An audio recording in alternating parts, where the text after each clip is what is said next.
Well, hey there, everybody. It's Michael Osinski.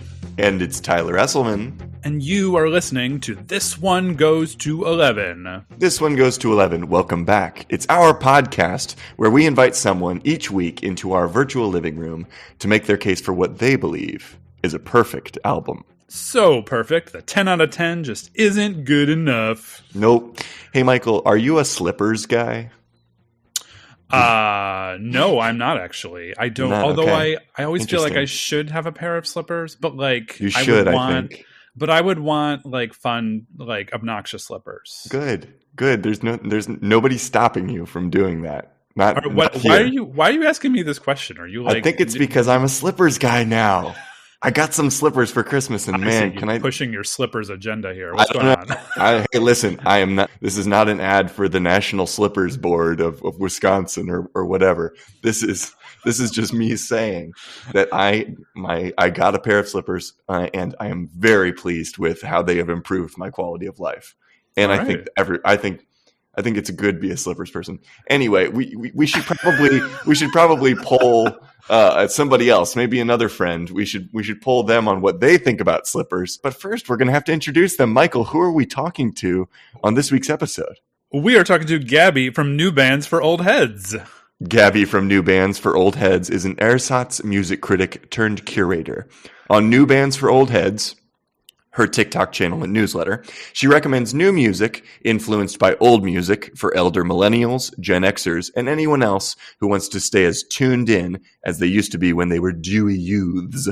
Gabbie is what I like to call an internet friend because we have now this little network of connections that has grown from the lovely conversations we've had with people so far on this pod and has led us to you. Gabbie, how you doing? I'm doing okay. Thanks for having me. How are you guys? You know, all things considered, pretty great. Yeah, seriously. Says the guy in Los Angeles. In the midst of the apocalypse that we're living through. Dear listeners, we are recording this just based. I know you're hearing this about a month after we've recorded it, and we are recording it in the middle of all the Los Angeles fires. So Tyler is doing okay. Right, oh, yeah. I mean, but is currently engulfed in flames. It's actually heroic. Yeah. I'm that dog meme with the little hat on. This is fine. Yes, literally. That's exactly what I am. Yeah, no, I'm good over here. Michael, sounds like we're in the midst of winter for you, and you're in basically Canada. So I hopefully. It's true, though. I think I might have less snow than you have right now, Gabbie, or that you just had. We do have a little bit of snow. I'm in Philly, and you might have been in Philly or be coming to Philly. We'll get to that. We'll get to that. I won't get ahead of myself. Okay, but yes. We never really have snow here anymore because of the aforementioned apocalypse. But this year we do kind of. Yeah. Yes. This is what I love to say when something like this happens in California, like the hurricane from a few years ago, right? And then all these wildfires, and I'll always text my family and I'll be like, "Man, it would suck if climate change was real, wouldn't it?" Yes, it would. If it's this good right now, if climate change was real, then. But thank God it isn't, and everyone's fine. Yeah. Yes. Anyway, thank God the scientists were wrong. Anyhow. In the face of all that, Gabbie, we're really excited to have you on today, and we gave you a task though. You did, and we want to know what are the results of that task? What are you nominating as a perfect album for us today? I mean, I feel like it might be Slippers based on your introduction, but you're not wrong. I'm having trouble remembering now, but I'm pretty sure it was the Yeah Yeahs' Fever to Tell. It is indeed. Tyler, were you familiar with this album before this encounter today? Only on the most superficial level, to be honest with you. Mm-hmm. This was not an album that I came up with. It was more that I knew why it was of the moment. I always had a consciousness of that. Yeah Yeahs were of the moment, like a band for their moment in time, as you might say. And I knew Maps, right? Like I knew the big hits. Who doesn't? Yeah. Right. Right. But it was not one that I ever dug into meaningfully. And so this was a fascinating reintroduction to what that kind of music is and was. What about you, Michael? I saw them live in Philly. Right about when this album came out. I wish I could remember the venue. It's somewhere in the art museum area. It's a very small venue. I remember a friend of the pod, Meg Williams, and I had a very hard time getting a cab home afterwards because it was like felt like it was in the middle of nowhere. It's not the middle of nowhere because it's Philadelphia. Do you know what it's called, Gabbie? Do you remember what? In the art museum. So I didn't move here till 2006, so I wouldn't have been here then. And it's like at 28th and Poplar or something. 28th and Poplar. So it doesn't exist anymore. Oh wait, what? There's not a venue there now. Surely. Oh, venue. I thought you meant like it didn't exist, like someone like destroyed the neighborhood. Oh no, not the whole neighborhood. I'm just thinking I can't think of a venue that's there now.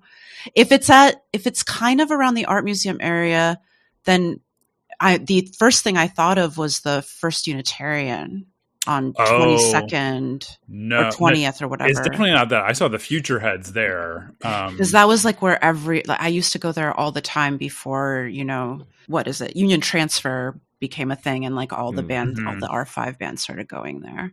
Oh, yeah. I love how Philly-centric our podcast gets sometimes. It's crazy. But it rarely happens like on this level. Like we're talking about music venues. Right. We are Philly-pilled. That's what we are. As the kids say. Yeah. I cannot think of a venue there. And I don't know if that's because I am blanking on it or because this was like a moment in time that preceded me. Well, dear friend of the pod, Meg Williams, please comment on this episode and remind us of what this venue was that we saw Yes at. Meg, we need you. We need your help, Meg. But before we really dive into this album and give you a chance to make your case, Gabbie, we have to do a little thing on our end. Tyler, what's this little segment called? That segment is called The Beginner's Guide to Yeah Yeah Yeah's Fever to Tell in 60 Seconds. And today it's being the task has been assigned to our dear friend Michael. How are you feeling about this, Michael? I'm ready? Oh yeah, I'm good. I'm good on this one. Gabbie, if you've listened to the pod yet, then you'll know that pretty clearly Michael is the superior of us two in generating these 60-second intros. I'm not saying mine are bad per se, but his are just better. We just have different approaches. I don't know about that, but I'll be the judge now.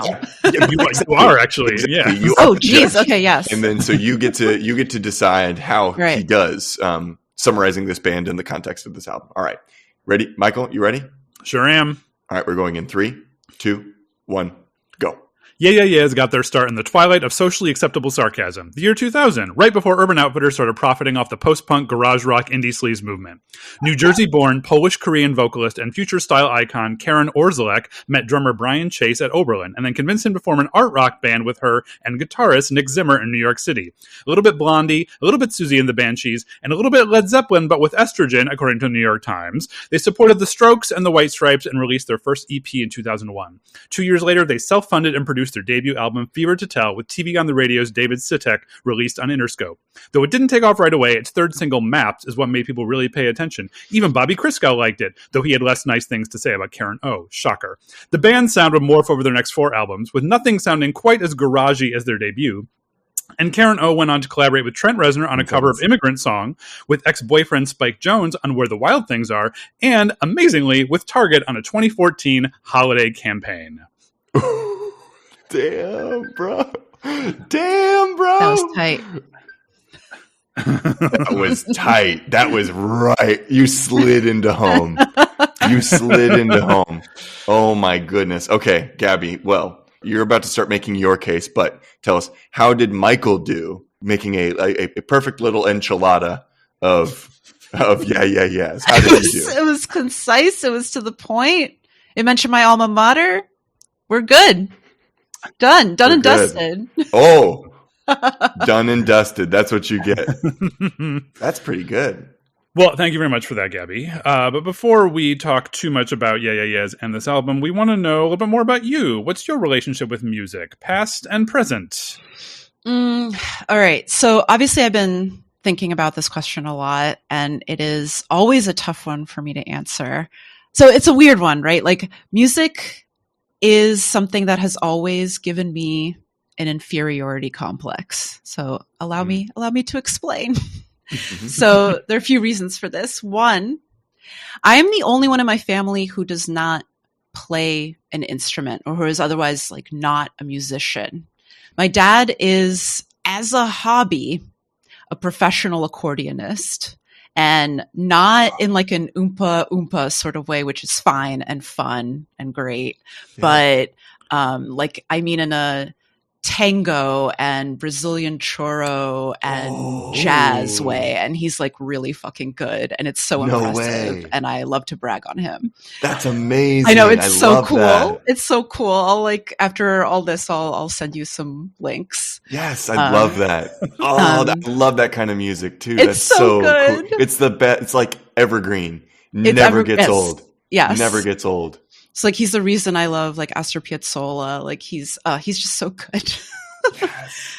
And gypsy jazz and like stuff like that. So yeah, he used to, you remember like the gypsy jazz craze, like God, like more than a decade ago. Briefly. Like everyone was so into it for a while. Mm-hmm. So he would come down to Philly, and I have a bunch of classical musician friends because I too went to Oberlin, and they played a bunch of like Django Reinhardt in cafes together, and it was like the most adorable thing in the world. So my half sister is a professional opera singer, like that is her career, and she is relatively famous in Europe. She's Belgian, and she grew up there, and so like that's a thing that I have to contend with. I do like opera. I'm not like super well versed in it, but nor am I. I would love to be though. It'd be cool to have opinions about it. It would be very cool to have more well-formed opinions about it for sure. Yeah. And then my older sister, like, I mean, she's not professional in any way, but like growing up, she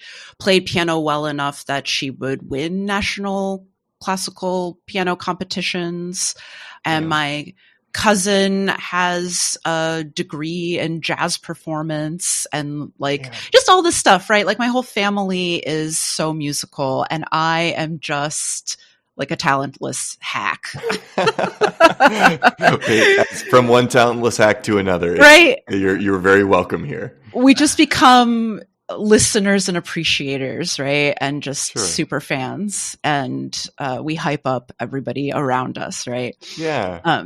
And it's great, but it just adds to that inferiority complex, right? I hear what you're saying. Yeah. Totally. And the other thing, which is a little bit maybe less relatable, is that so my parents are not American; they are first gen. Well, I'm first gen. They're Soviet immigrants, and because of that, I didn't grow up with, I guess, the music that I would have expected, or I guess later realized that I was, I don't know, supposed to have listened to. Yeah. I mean, I don't know. What are we supposed to have listened to? That is the implicit question of this podcast. Right. But there was sort of like a canon that everybody around me was familiar with that I wasn't. And I always felt like I had this catching up to do. And again, had to prove myself with. Like all of this put together made me feel like I wasn't like good enough in a bunch of ways. And of course, then I went to Oberlin for college, and not for music, like this world-renowned music conservatory school. So I just like entrenched myself around brilliant musicians and myself. Like, I mean, I can read music. I did like take piano lessons as a kid, but that's it. That's it. Like we can discount that. Who didn't take piano lessons as a kid, right? Yeah.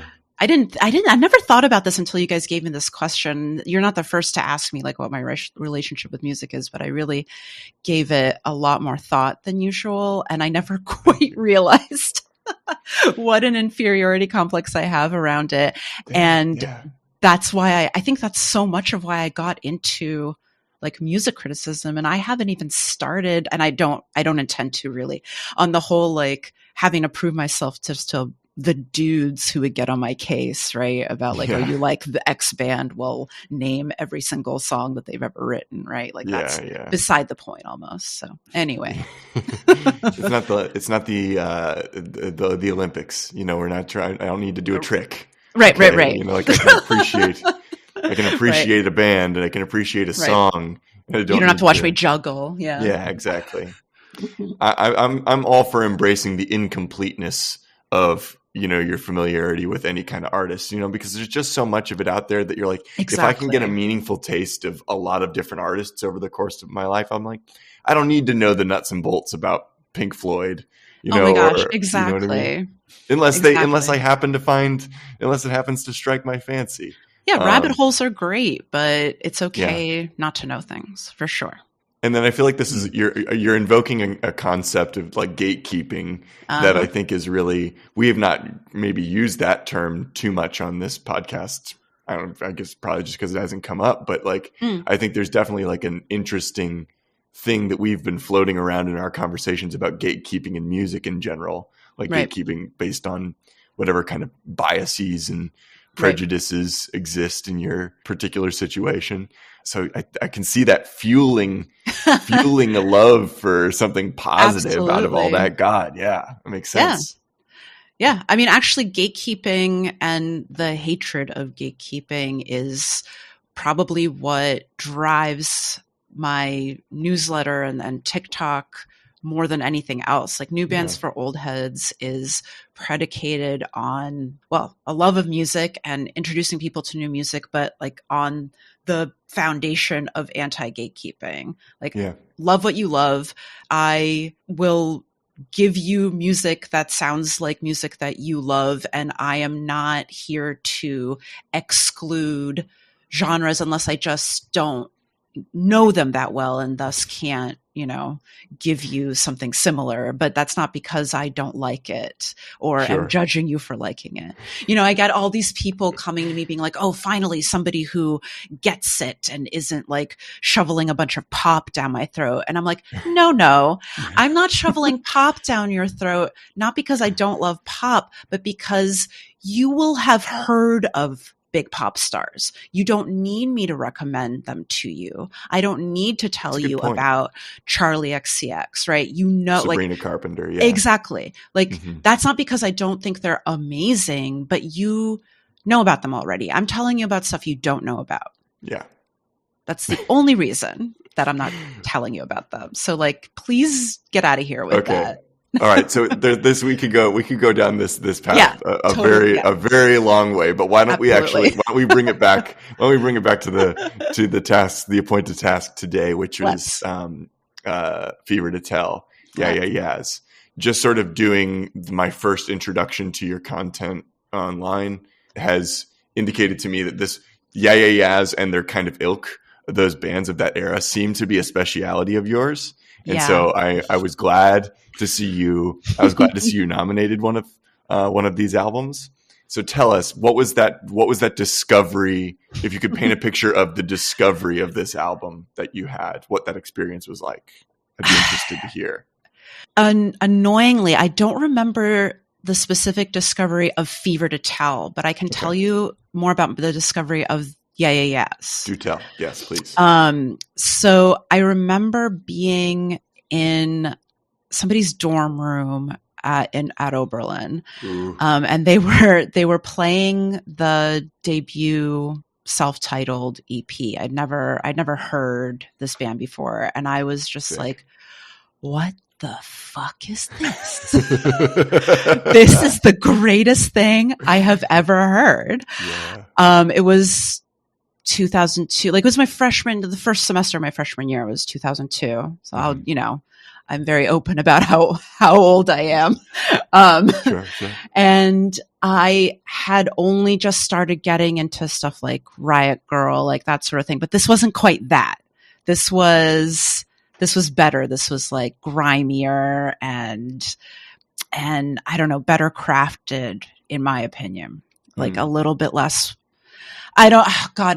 Don't catch me calling Riot Girl one note, because that was where I was going. No, I know what you're saying.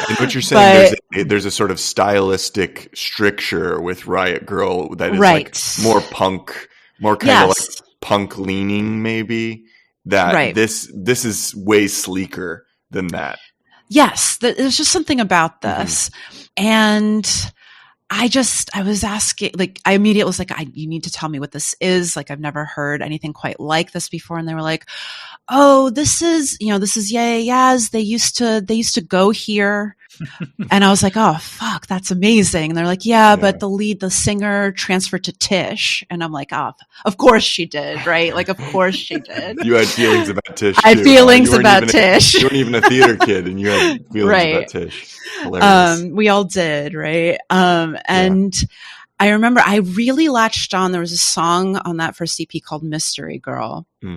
That I super latched onto. I don't know if you guys know it, and we don't have to like spend too much time on it, but for a sexually precocious, like 19-year-old girl with undiagnosed borderline personality disorder, that song was everything that I needed at that time. It was just like this ridiculous anthem to this sleazy, overly confident, but with like, I don't know. It was this perfect aspirational, like with the journey that I could latch onto. And after that, I don't recall like when I was waiting for them to put out anything else. So I don't remember when Fever to Tell. I mean, I know when it came out, but I don't remember like hearing it for the first time. I don't remember. I just remember part of that. It was part of that general. Exactly. Okay. It was part of the ether. Yeah. And I remember just absorbing into anything around it and clinging to it. I also remember seeing them live on that tour. They were TV on the Radio open for them. I saw them at the Beachland Ballroom in Cleveland. That's such an early aughts. That's such an early aughts sentence. It's painful. It's so painful. They are very much of the early aughts. I mean, it is a distinctive sound that they have, and that all the band. I mean, not that every band sounded like that, but there was something. Not something at in all. the water at that time that like everyone had. There was an I don't know if it's an ethos or an aesthetic. I'm not sure which one. This is well documented in that book, Meet Me in the Bathroom. Meet Me in the Bathroom. Yep. Yeah, and they were them and the Strokes were sort of like the centerpiece. Absolutely. The centerpiece bands in that book, and thusly, in that era, if the book's take on that is to be believed, which I think it pretty much. I mean, for sure, they were like emblematic of this like New York City scene, which I wasn't part of at all, right? But it's the one defined kind of by 9/11, right? That was that was the pivotal moment in that era for those bands, right? And what came out of that inflection point led to I think a few different takes on the New York band. Right. Which is another thing I'm not sure. Were they very connected to New York in your mind? For me, no. For me, it was super personal. It was super, like that whole album, and it really, especially that first album, because I love what they did later, but it was never the same for me. This album was, first of all, like, it was the first EP and the first album. Like, to me, they were almost inextricable. Like this intense kind of unhinged, gritty, visceral sound that I still can't quite find an equal for. Like occasionally I'll hear a song that kind of evokes that for me, but it's weird. Like this sound, I guess this is what we're calling indie-sleaze now, right?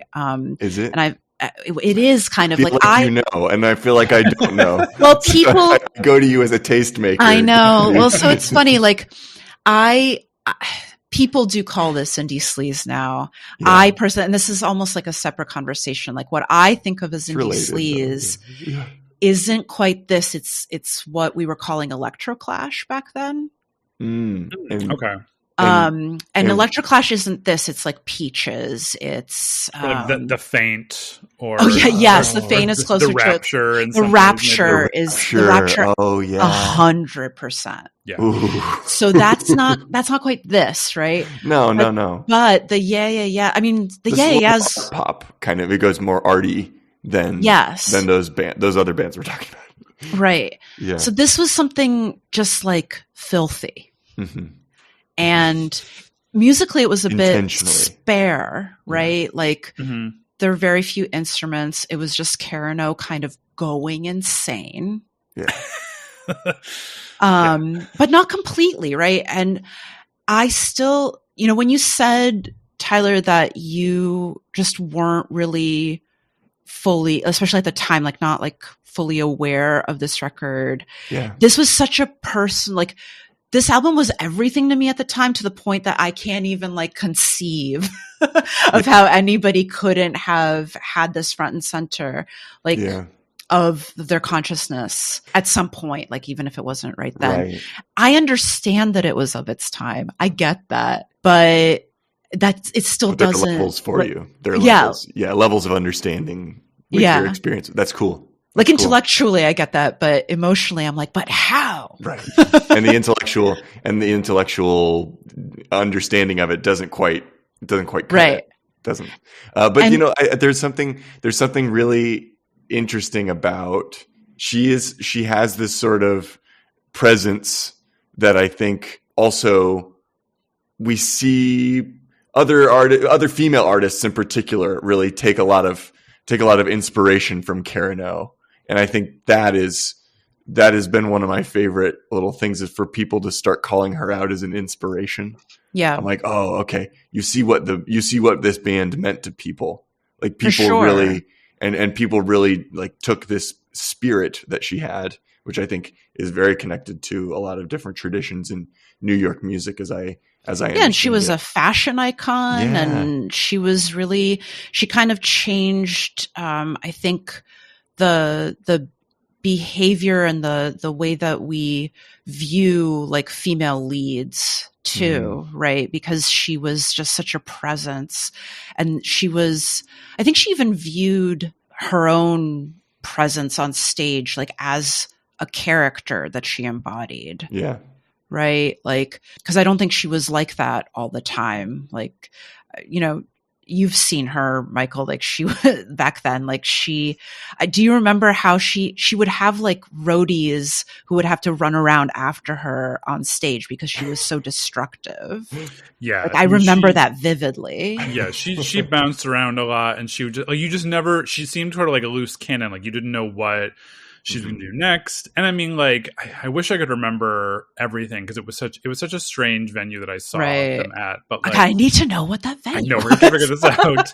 But I mean, she wasn't afraid to be outrageous. I mean, I even just think about like some of her lyrics. I mean, from that first EP, like the first song I knew of them was Bang. Bang, which the refrain is, "As a fuck son, you suck," which she sings over and over again. and then on this album, I think it's well, I can't remember which song it was, but the one where she sings like, "Boy, you're just a stupid bitch, and girl, you're just a no good dick." Like, it's just like she's she.